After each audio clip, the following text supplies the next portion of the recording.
Someone once said, you make a living by what you get, but you make a life by what you give.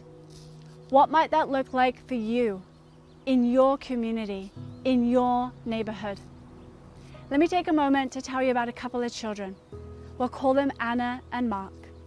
Anna is 6 and Mark is 2. Recently, they were removed from their home by Child Protective Services. Anna and Mark needed a safe and loving home where their parents received the much needed support. But here's the problem. There are more children entering into foster care than there are homes to care for them. There are not enough safe and loving families ready to say yes to these children. So instead, they're displaced out of our communities and sent to another part of the state. As Christians, deep down, we know there is something fundamentally broken about this.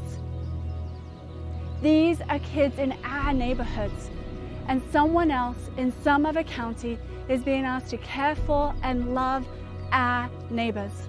I'm here today with good news. You can help to change this. Scripture says that God places the lonely in families, and God's plan to do this is through men and women like you. For some, that means opening your home to a child. For others, it's giving your time to support. And still for others, it's by giving financially to make all of this possible.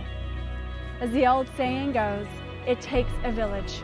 Or to put it in today's language, it takes a neighborhood. And that's what I want to invite you into today, the neighborhood.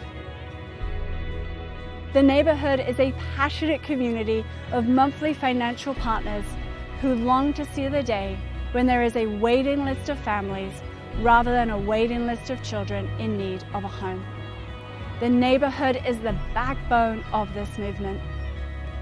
Whether it's $5 a month, $50 or $500, your generosity would mean that more churches and more families would be equipped to provide loving homes for kids in care.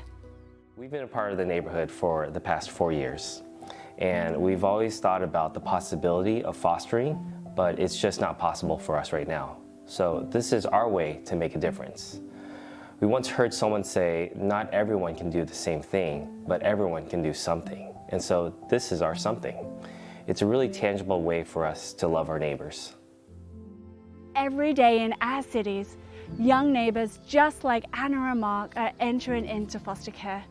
And every one of those kids has a name and a story. And because their stories matter to God, we know their stories matter to you. Jesus has called each of us to be a neighbor to those in need. And by joining the neighborhood, you can do just that. Please consider joining the neighborhood today by simply going to fosterthecity.org/give.